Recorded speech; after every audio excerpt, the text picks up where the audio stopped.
Hello' everyone সকলোকে নৱবৰ্ষৰ শুভ কামনা জ্ঞাপন কৰিলোঁ। আজি আমি গৌৰীপুৰ বিশ্ব মহাবীৰ চিলাৰায় কলেজৰ ফালৰ পৰা শিক্ষামূলক ভ্ৰমণ তথা পিকনিক বুলি চান্দৰডিঙা পাহাৰলৈ আহিছোঁ। আৰু এইখনেই হ'ল চান্দৰডিঙা পাহাৰ। আৰু এই চান্দৰডিঙা পাহাৰখন কিয় হ'ল, কেনেকৈ হ'ল, এই বিষয়ে ভিডিঅ'টো চালে অকণমান হ'লেও বুজিব পাৰিব। গতিকে যদিহে ভিডিঅ'টো চাই ভাল লাগে তেন্তে লাইক কমেণ্ট শ্বেয়াৰ কৰিবলৈ নাপাহৰিব। আৰু যদিহে ভাল নালাগে ইগন'ৰ কৰি দিব। আৰু যিয়ে নহওক আমি আমাৰ যাত্ৰা আৰম্ভ কৰিলোঁ। আৰু যাত্ৰাৰ সময়ত আমাৰ ছাত্ৰ ছাত্ৰীসকলে কৰা এই আনন্দ, আহকচোন আপোনালোকে উপভোগ কৰক আমাৰ ছাত্ৰ ছাত্ৰীসকলৰ আনন্দবোৰ।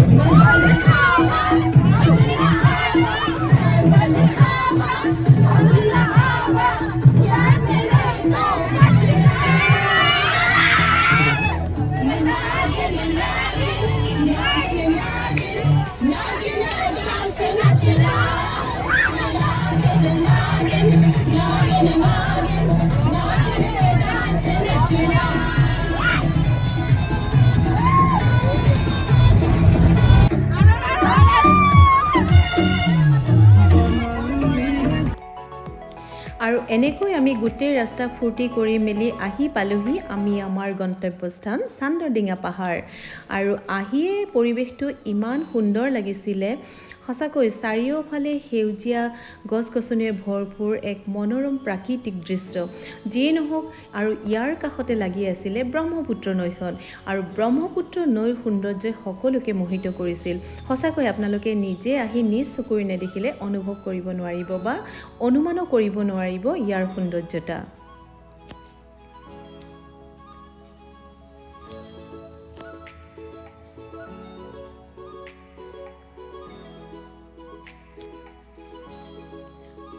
আৰু এয়া আছিল মন্দিৰলৈ যোৱা প্ৰৱেশদ্বাৰ। ইয়াৰ ভিতৰত আছিল বহুত দেৱ দেৱীৰ মন্দিৰ, মনসা মন্দিৰকে আদি কৰি শিৱ মন্দিৰ আদি বহুত দেৱ দেৱীৰ মন্দিৰ প্ৰতিষ্ঠা কৰা আছিলে। আৰু পৰিৱেশটো সঁচাকৈ খুবেই সুন্দৰ আছিল। আমাৰ ছাত্ৰীসকলেও খুবেই আনন্দ কৰিছিল। আমাৰো খুবেই ভাল লাগিছিল।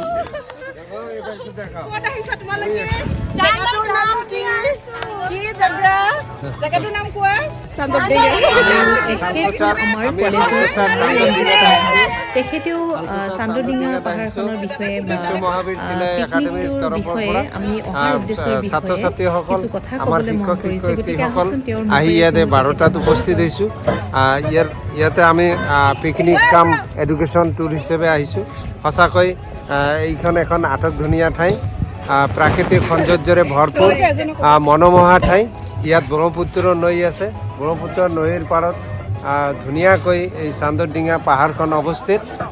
ধুবুৰী জিলাৰ শালকচাৰ পৰা 4 কিলোমিটাৰ দূৰত অৱস্থিত এই চান্দৰডিঙা। ইয়াত এটা শিৱ মন্দিৰ, খুব ধুনীয়া শিৱ মন্দিৰ আছে। আমি সকলোৱে আহি ইয়াত মন্দিৰটোত সেৱা কৰিলোঁ। ঘূৰি যা আমি সেৱা কৰিলোঁ। সঁচাকৈ আমি আনন্দ উপভোগ কৰি আছোঁ। খুব ভাল লাগিছে।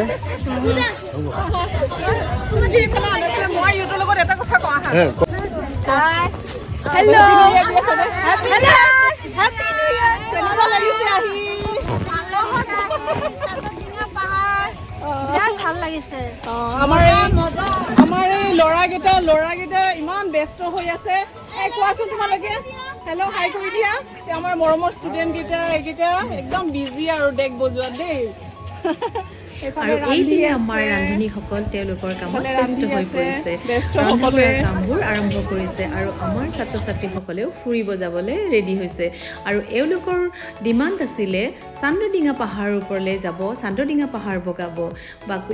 বাৰু যিয়ে নহওক, প্ৰথমতে আমাৰ অনুমতি দিবলৈ ভয়ো লাগিছিলে, কাৰণ ইমান ওখ পাহাৰ, যদিহে পৰি যায় কিবা দুৰ্ঘটনা হয় তেতিয়াহ'লে কথা বেয়া হ'ব। সেইবুলি পাৰ্মিশ্যন দিবলৈ ভয় লাগিছিল যদিও তেওঁলোকৰ সাহস দেখি আমি বাধা কৰিব নোৱাৰিলোঁ। বাৰু যিয়ে নহওক, তেওঁলোকে আনন্দ পাইছে যিহেতু আমাৰো ভাল লাগিছে। আৰু এয়া তেওঁলোকে পাহাৰলৈ যাবলৈ সাজু হৈছে। মোৰো যাবলৈ মন আছিল যদিও মই সাহস কৰিবই নোৱাৰিলোঁ, কাৰণ ইমান ওখ পাহাৰ, মানে এনেকুৱা পাহাৰটো দেখিলে ভয় লগা। বাৰু যিয়ে নহওক, মোৰ এনেও ওখ বস্তু ভয় লাগে, সেইকাৰণে মই যাবলৈ সাহস নকৰিলোঁ, তলতে ৰৈ গ'লোঁ।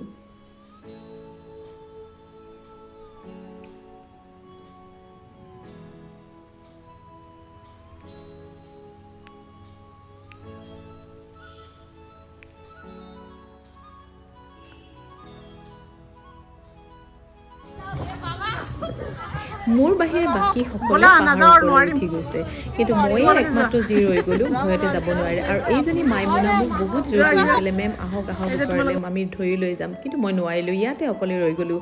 বাকী যিয়ে নহওক তেওঁলোকৰ বাবে অপেক্ষা কৰি ৰ'লোঁ। আৰু এইফালে আমি অকণমান ৰান্ধনীসকলক সহায় কৰি দিলোঁ, পাচলিবোৰ কাটি মেলি ৰেডি কৰি দিলোঁ যাতে সোনকালে হয় ৰন্ধা বঢ়াবোৰ। আৰু যিয়ে নহওক আমি আহি পাওঁতেই আচলতে দেৰি হৈছিলে, 12টামান বজাতহে আমি আহি পাইছিলোঁহি, গতিকে ৰন্ধা বঢ়া ক্ষেত্ৰতো টাইম লাগিব নিশ্চয়, আৰু আইটেমো আছিলে বহুত। আৰু এইপিনে হ'ল আমাৰ মেডামে ডান্স কৰিছে, গতিকে আহকচোন আপোনালোকে চাওক মেডামৰ ডান্স।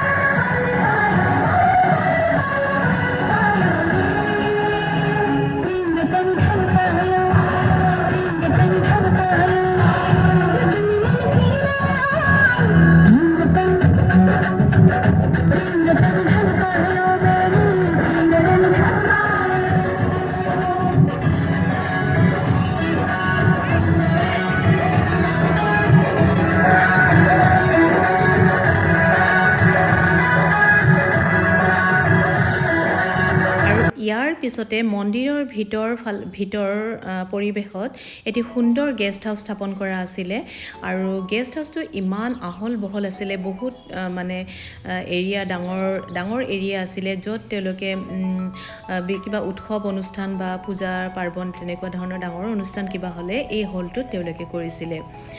আৰু ইয়াত এই গেষ্ট হাউচত থকাৰ ব্যৱস্থাও আছে, যদিহে কোনোবাই বাহিৰৰ পৰা আহে উভতি যাব নোৱাৰিলেও থকা খোৱাৰ ব্যৱস্থা ইয়াত কৰা হয়। আৰু এইখিনি আছিলে ছিটিং এৰিয়া।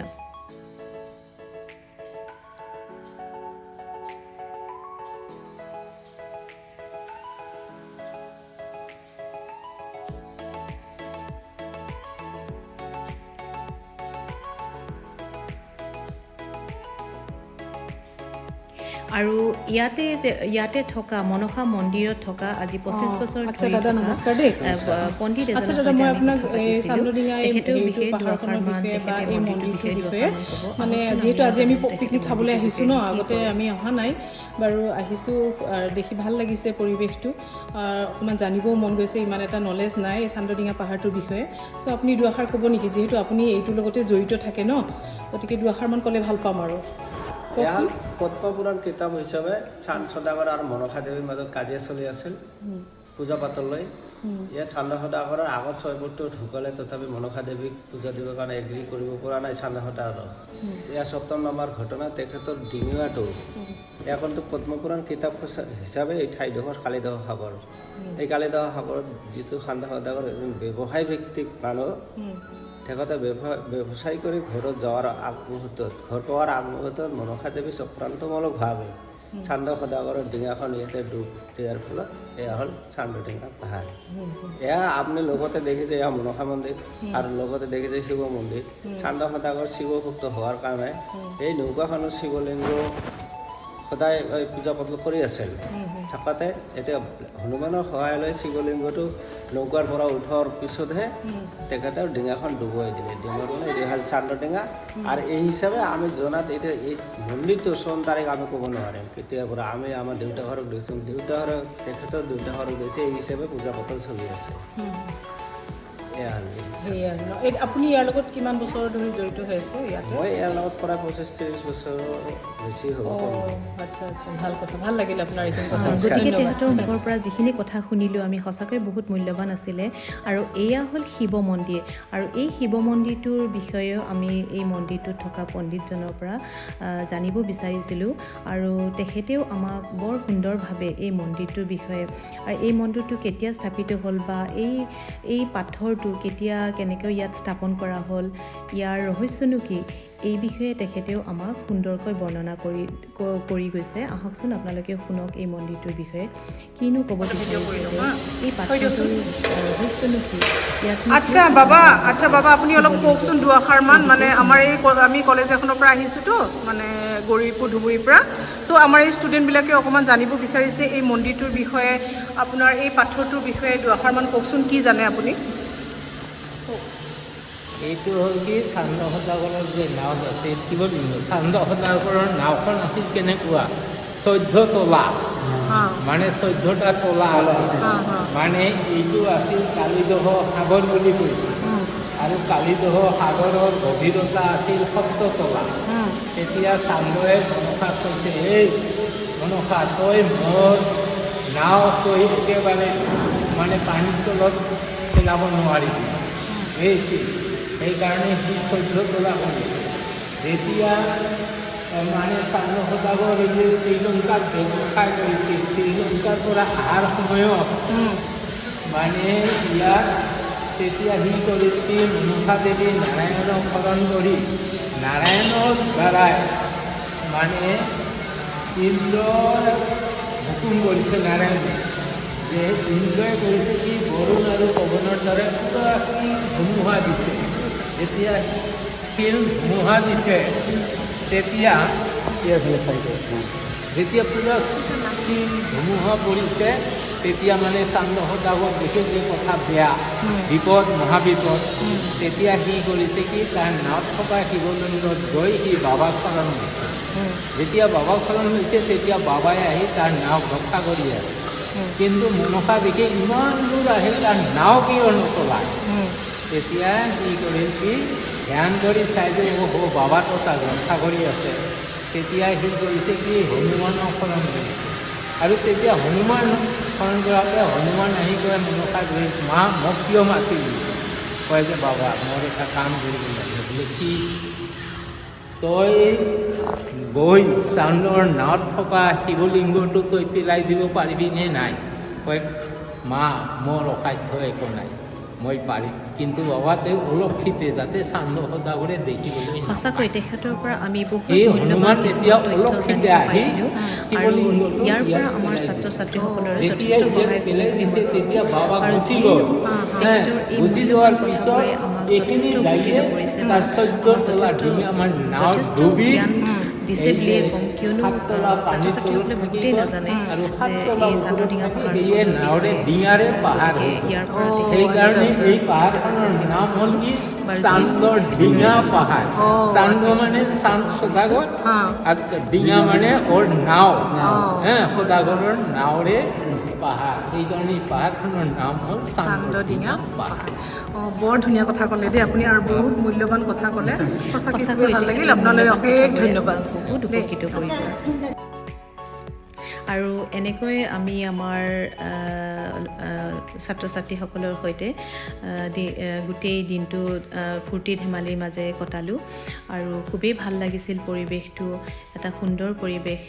আৰু তাৰ মাজতে ছাত্ৰ ছাত্ৰীসকলৰ সৈতে একেলগ হৈ এসাঁজ খাইছিলোঁ, ভোজ ভাত খাইছিলোঁ, সেয়াও এক আনন্দ, সেয়াও এক সুন্দৰ মেমৰি বুলি ক'ম। আৰু এয়া আমাৰ শেষত আৰম্ভ হ'ল ফটো ছেশ্যন, আৰু এনেকৈ আমি আটাইয়ে ধেমালি কৰি ফূৰ্তি ধেমালি কৰি শেষত আমি আমাৰ নিজৰ গন্তব্যস্থানলৈ, নিজৰ ঘৰলৈ বুলি সকলোৱে উভতি আহিলোঁ। আৰু আগলৈ এনেকুৱা ধৰণৰ সুন্দৰ সুন্দৰ ভিডিঅ' যদি চাব বিচাৰে তেন্তে মোৰ চেনেলটো লাইক আৰু কমেণ্ট কৰিবলৈ নাপাহৰিব। গতিকে আজিলৈ আকৌ